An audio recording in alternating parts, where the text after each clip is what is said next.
अगर आप फ्री थोड़ा बहुत रिफ्लेक्ट करो, डिस्काउंट रिफ्लेक्ट करो और इमोशनल कनेक्ट करो तो काम चल जाता है, तो that works well. You need to create a marketing strategy.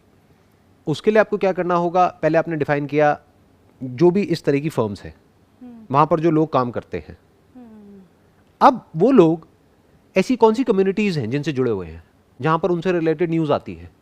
ये हो गई आपकी सब्जेक्ट लाइन। अंदर आप पूरा डिस्क्राइब करोगे कि आपने क्या क्या काम किया, आपका क्या बैकग्राउंड है, क्या एक्सपर्टीज है, आपकी टीम में कौन कौन लोग हैं, प्लस वहीं पे आपकी वेबसाइट का लिंक होगा जहां पर एक पूरा प्रॉपर तरीके से दिख रहा होगा कि आप किस तरीके से वो सब कुछ टेक केयर कर सकते हो जो भी वो करवाना चाहते हैं इंडिया में। और वहां पर आप ये दिखाओगे कि we are one of the leading players in India, तभी वो आपके पास आएंगे ना। तो उसके लिए क्या है, आप कुछ चीज़ें ऐसी क्रिएट कर सकते हो जिससे कि वो कंफर्टेबल फील हो। तो इस तरीके से आप पूरा एक इंप्रेशन क्रिएट करेंगे उन लोगों के माइंड में जो अल्टीमेटली आपकी वेबसाइट पे आने वाले हैं। कहाँ से आएंगे, जहां पर वो जिन वेबसाइट्स पे जाते हैं, जिनको वो ट्रस्ट करते हैं, जिनको वो डेली बेसिस पे विजिट करते हैं, ऐसे जो लोग हैं। प्लस उनको मेलर्स जाएंगे, प्लस उनको आपकी एड्स दिखेंगी, आपकी जो बैनर एड्स हैं वो दिखेंगी उन वेबसाइट्स पे, जिसके लिए आप उनको एक एक्स अमाउंट पे करेंगे। तो धीरे धीरे क्या होगा, वो लोग जहां भी जाएंगे आप उनको फॉलो कर सकते हैं। अब गूगल एड्स डायरेक्टली आपके काम नहीं आएगी, बट इनडायरेक्टली बहुत काम आएगी। शॉर्ट में आपकी टैगलाइन दिख रही है, बार बार वही चीज उसके माइंड पे हिट हो रही है। बिल्कुल ऐसा है ना कि एक ऐड आपने एक बार देखी टीवी पे, एक है बार बार देखी, तो बार बार जब देखते हो तो वो प्रोडक्ट या सर्विस खरीदने के चांसेस बहुत बढ़ जाते हैं। इसीलिए बार बार एक ऐड को दिखाया जाता है, क्योंकि वो क्लाइंट्स भी ऐसे जो बिजी रहते हैं काफी, तो उनको ये चीज करना बहुत जरूरी है कि तो ये बहुत आसान हो गया ना जो मैंने आपको बताया। आपने क्या किया, स्टेप 1 में गूगल ऐड नहीं चलाई। स्टेप 1 में आपने पहले ये देखा कि उनका बिहेवियर क्या है, वो कहाँ जाते हैं, वहां से उनको ऐड दिखाई, वहां से मार्केटिंग करी, वहां से मेलर्स भेजे, ईमेलर्स भेजे। अब आपने किसी के थ्रू, जिनको वो ऑलरेडी ट्रस्ट करते हैं, उनके थ्रू ईमेलर्स गए, वहां से जो आपकी साइट पे आए, मानो 20,000 लोगों को ईमेलर्स गए, उसमें से सिर्फ 200 लोग आपकी वेबसाइट पे आए। उन 200 लोगों को अब आप सब जगह अपनी ऐड दिखा रहे हो, क्योंकि ये 200 लोग आपके लिए बहुत इंपॉर्टेंट है। 200 में से 20 लोगों ने आपको कांटेक्ट किया, 2 कन्वर्ट हुए, बट ये जो 2 कन्वर्ट हुए वो फिर लाइफ टाइम के लिए हो गए। Exactly, I was about to say that. क्योंकि ये और वहां से आप एक क्लाइंट से कितना कमा सकते हो, एक क्लाइंट की आपके लिए कितनी वैल्यू है? सर महीने में 1-2 बार भी काम दे देना तो बहुत, मतलब काफी बता दो, कोई बात नहीं, 1 नंबर में ही आ रहा होगा, 2 नंबर में तो पैसा आएगा नहीं। यूएस करेंसी के हिसाब से तो आप 1 लाख रुपए महीना ऐसे ही कमा लोगे एक क्लाइंट से, मतलब ये मैं मिनिमम बता रही हूँ शायद। ठीक है, क्योंकि बट इनको कन्वर्ट करना बहुत मुश्किल है, एक बार ही कन्वर्ट हो जाते हैं ना। नहीं, एक तो ये मुश्किल वर्ड को अपनी डिक्शनरी में से हटा दो। ये बोलो आपको अभी आता नहीं है कि कन्वर्ट करना कैसे है या यहाँ तक पहुँचना कैसे है, तो ठीक है, फिर तो आप सीख सकते हो। बट वंस यू से बहुत मुश्किल है, बहुत मुश्किल है, बहुत मुश्किल है, तो दिमाग में क्या आप सिग्नल दे रहे हो कि ये तो हो ही नहीं सकता, हो नहीं सकता, तो फिर लाइन चेंज करो, छोड़ दो। But if you are doing it, then don't say कि मुश्किल है, से कि मेरे को नहीं पता है कि इसको कैसे करना है। सिंपल, बिजनेस में ये कहा जाता है, मुश्किल कुछ नहीं होता है। किसी को पता होता है, किसी को नहीं पता होता है। जिसको पता होता है उसके लिए आसान है, जिसको नहीं पता उसके लिए मुश्किल है। जैसे स्कूटी या 2 व्हीलर चलाना, वो सब आता है, सब आता है, वो मुश्किल है, आपके लिए आसान है? अब बहुत आसान है, बहुत आसान है, बट कई लोगों के लिए बहुत मुश्किल है। क्या फर्क है?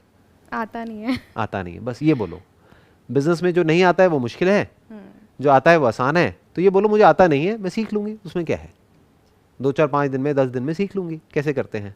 बिल्कुल सर, बिल्कुल। ये कोई मुश्किल नहीं है जो मैं बता रहा हूँ, बहुत ही आसान है सर, आपसे ही राइट, सीखा है कि ये बहुत आसान है। आपको बेसिकली 1000 लोग चाहिए ही नहीं ना, आपको तो 2 क्लाइंट चाहिए ना जो कंसिस्टेंटली आपको हर महीने काम देते रहे, बस। तो आपको 2 लाख रुपए महीना आ गया। हाँ। तो इस 2 लाख रुपए महीने को कमाने के लिए अल्टीमेटली देखा जाए तो इस क्लाइंट की कितनी वैल्यू हो गई आपके लिए? 2 लाख नहीं हुई, क्योंकि साल की अगर आप कैलकुलेट करो तो 24 लाख हो गई।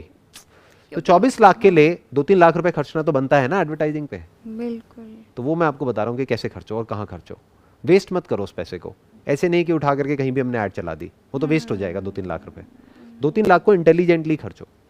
जो मैंने बताया ना, ऐसी जो वेबसाइट्स होंगी जहाँ पे ये लोग जाते होंगे, कहीं तो जाते होंगे, कुछ तो करते होंगे। पूरे दिन ये थोड़ी है कि बस बैठे रहते होंगे, अपना काम करते रहते होंगे, कहीं तो जाएंगे, अपडेटेड रहना बहुत जरूरी है एग्जैक्टली इनके लिए। वहां पर तो वैसे भी कल्चर ऐसा है कि दे अपग्रेड देमसेल्व्स कॉन्स्टेंटली। ऐसा नहीं कि एक डिग्री मिल गई तो जाकर के बैठ गए, ऐसा नहीं है। तो दे आर अपग्रेडिंग देमसेल्व्स। तो कहां से अपग्रेड कर रहे हैं अपने आप को? इन्हीं रिसोर्सेज। वो आप रिसोर्सेज वाली जो भी वेबसाइट्स हैं उन सबको कॉन्टैक्ट करो। ऐसी 10 वेबसाइट्स हैं, आपको 20 ऑप्शंस इनटू 10 200 ऑप्शंस मिल गए, उसमें से इंटेलिजेंटली जो 10 ऑप्शंस लग रहे हैं वो चूज करो, वहां से शुरू करो। 10 में से जिसमें बेस्ट रिस्पॉन्स आ रहा है उसको रिपीट करो। हाँ ठीक है।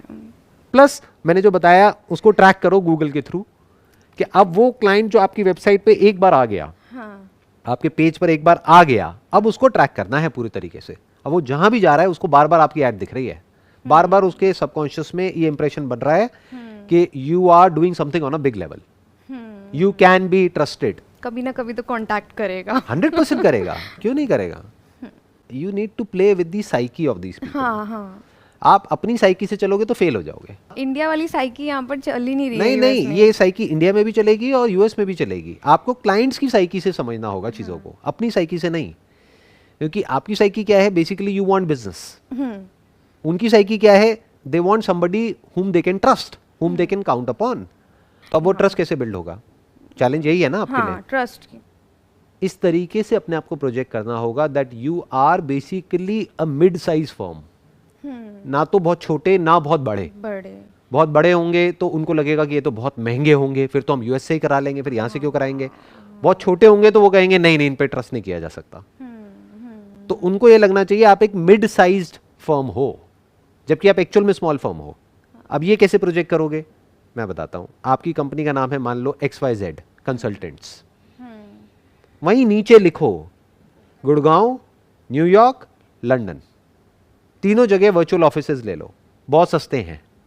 महीने का मतलब basically it is all about projection, कि आप कैसे प्रोजेक्ट कर रहे हो अपने आप को, कि जब कोई वहां आ रहा है तो उसको आ करके क्या लग रहा है। आप इमेजिन कर पा रहे हो जो बात मैं कह रहा हूँ। XYZ कंसल्टेंट्स, किसी से भी बात करोगे वो क्या कहेंगे, अच्छा इतना खर्चा करने वाले हो। खर्चा उसे नहीं कहते हैं, खर्चा होता है ये जो हमने कपड़े पहने हुए हैं, जूते पहने हुए हैं, ये खर्चा है।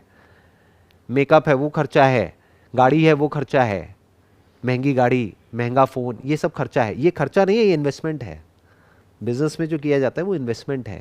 अगर आप महीने का 10,000 रुपये भी इस तरह से इन्वेस्ट कर रहे हो ना, जो मैंने आपको बताया, तो ये इन्वेस्टमेंट से आप 10 लाख रुपए महीना भी कमा सकते हो फ्यूचर में।